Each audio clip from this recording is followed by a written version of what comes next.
Chapter 17, Augustus Gloop Goes Up the Pipe. When Mr. Wonka turned around and saw what Augustus Gloop was doing, he cried out, "Oh no, please, Augustus, please. I beg of you not to do that. My chocolate must be untouched by human hands." "Augustus," called out Mrs. Gloop, "didn't you hear what the man said? Come away from the river at once." "This stuff is terrific," said Augustus, taking not only the slightest notice of his mother or Mr. Wonka. "Oh boy, I need a bucket to drink it properly." "Augustus," cried Mr. Wonka, hopping up and down and wagging his stick in the air, "you must come away. You are dirtying the chocolate." "Augustus," cried Mrs. Gloop. "Augustus," cried Mr. Gloop. But Augustus was deaf to everything except the call of his enormous stomach, which was now lying full length on the ground with his head far out over the river, lapping up the chocolate like a dog. "Augustus," shouted Mrs. Gloop, "you'll be giving that nasty cold of yours to about 1,000,000 people all over the country." "Be careful, Augustus," shouted Mr. Gloop. "You're leaning out way too far." Mr. Gloop was absolutely right, for suddenly there was a shriek and then a splash into the river went Augustus Gloop, and in 1 second he had disappeared under the brown surface. "Save him!" screamed Mrs. Gloop, going white in the face and waving her umbrella about. "He'll drown! He can't swim a yard! Save him! Save him!" "Good heavens, woman," Mr. Gloop, "I'm not diving in there. I've got my best suit on." Augustus Gloop's face came up again to the surface, painted brown with chocolate. "Help! Help! Help!" he yelled. "Fish me out!" "Don't just stand there," Mrs. Gloop screamed at Mr. Gloop. "Do something." "I am doing something," said Mr. Gloop, who was now taking off his jacket and getting ready to dive into the chocolate. But while he was doing this, the wretched boy was being sucked closer and closer toward the mouth of one of the great pipes that was dangling down into the river. Then all at once, the powerful suction took hold of him completely, and he was pulled under the surface and then into the mouth of the pipe. The crowd on the riverbank waited breathlessly to see where he would come out. "There he goes," somebody shouted, pointing upwards. And sure enough, because the pipe was made of glass, Augustus Gloop could be clearly seen shooting up inside it head first like a torpedo. "Help! Murder! Police!" screamed Mrs. Gloop. "Augustus, come back at once. Where are you going?" "It's a wonder to me," said Mr. Gloop, "how that pipe is big enough for him to go through it." "It isn't big enough," said Charlie Bucket. "Oh dear, look, he's slowing down." "So he is," said Grandpa Joe. "He's going to stick," said Charlie. "I think he is," said Grandpa Joe. "By golly, he has stuck," said Charlie. "It's his stomach that has done it," said Mr. Gloop. "He's blocked the whole pipe," said Grandpa Joe. "Smash the pipe," yelled Mrs. Gloop, still waving her umbrella. "Augustus, come out of there at once." The watchers below could see the chocolate swishing around the boy in the pipe, and they could see it building up behind him in a solid mass, pushing against his blockage. The pressure was terrific. Something had to give. Something did give, and that something was Augustus. "Woof!" He shot up like a bullet in the barrel of a gun. "He's disappeared," yelled Mrs. Gloop. "Where does that pipe go to? Quick, call the fire brigade." "Keep calm," cried Mr. Wonka. "Keep calm, my dear lady. Keep calm. There is no danger. No danger whatsoever. Augustus has gone on a little journey, that's all. A most interesting little journey. But he'll come out of it just fine. You wait and see." "How can he possibly come out just fine?" snapped Mrs. Gloop. "He'll be made into marshmallows in 5 seconds. "Impossible," cried Mr. Wonka. "Unthinkable, inconceivable, absurd. He could never be made into marshmallows." "And why not, may I ask?" shouted Mrs. Gloop.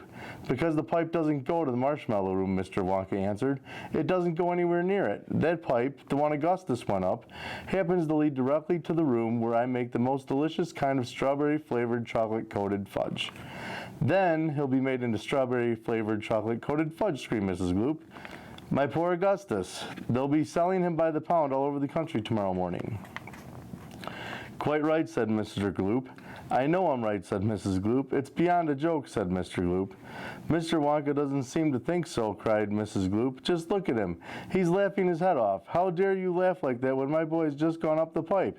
You monster," she shrieked, pointing her umbrella at Mr. Wonka as though she were going to run him through. "You think it's a joke, do you? You think that sucking my boy up into your fudge room like that is just one big colossal joke?" He'll be perfectly safe, said Mr. Wonka, giggling slightly. He'll be chocolate fudge, shrieked Mrs. Gloop. Never, cried Mr. Wonka. Of course he will, shrieked Mrs. Gloop. I wouldn't allow it, cried Mr. Wonka. And why not, shrieked Mrs. Gloop. Because the taste would be terrible, said Mr. Wonka. Just imagine it. Augustus-flavored chocolate-coated Gloop. No one would buy it. They most certainly would, cried Mr. Gloop indignantly.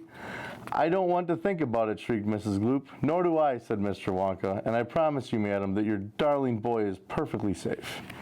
If he's perfectly safe, then where is he, snapped Mrs. Gloop. Lead me to him in this instant.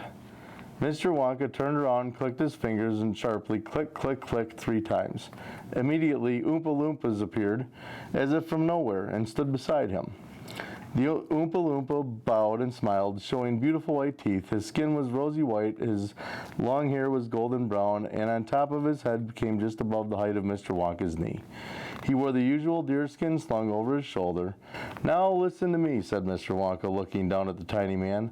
I want you to take Mr. and Mrs. Gloop up to the fudge room and help them find their son Augustus. He's just gone up the pipe. The Oompa Loompa took one look at Mrs. Gloop and exploded into peals of laughter. Oh, do be quiet, said Mr. Wonka. Control yourself. Pull yourself together. Mrs. Gloop doesn't think it's all that funny.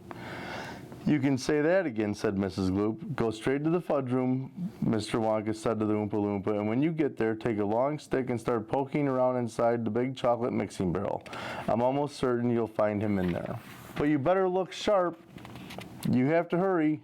If you leave him in the chocolate mixing barrel too long, he's liable to get poured into the fudge boiler, and that would really be a disaster, wouldn't it? My fudge would be quite unedible. Mrs. Gloop left out a shriek of fury. I'm joking, said Mr. Wonka, giggling madly behind his beard. I didn't mean it. Forgive me. I'm so sorry. Goodbye, Mrs. Gloop, and Mr. Gloop, goodbye. Goodbye. I'll see you later. As Mr. Gloop and Mrs. Gloop and their tiny escort hurried away, the 5 Oompa Loompas on the far side of the river suddenly began hopping and dancing about and beating wildly upon a number of very small drums. Augustus Gloop, they chanted, Augustus Gloop, Augustus Gloop, Augustus Gloop. Grandpa cried Charlie. Listen to them, Grandpa. What are they doing? Shh, whispered Grandpa Joe. I think they're going to sing us a song. Augustus Gloop, chanted one of the Oompa Loompas. Augustus Gloop, the great big greedy nincompoop. How long could we allow this beast to gorge and guzzle, feed and feast on everything he wanted to? Great Scott, it simply wouldn't do. However long this pig might live, we're positive he'd never give even the smallest bit of fun or happiness to anyone.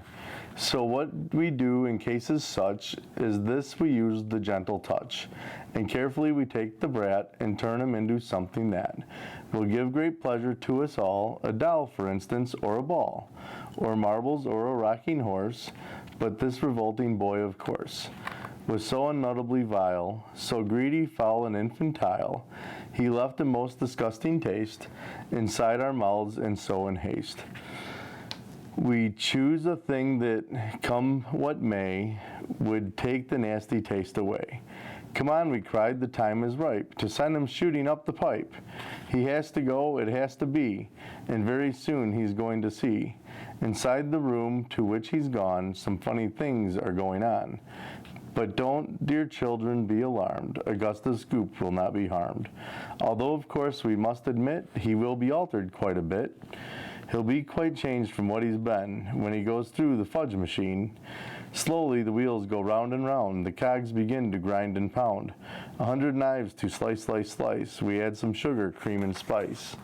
We boil him for a minute more until we're absolutely sure that all the greed and all the gall is boiled away for once and all. Then out he comes, and now by grace a miracle has taken place. This boy who only just before was loathed by men from shore to shore. This greedy brute, this louse's ear, is loved by people everywhere.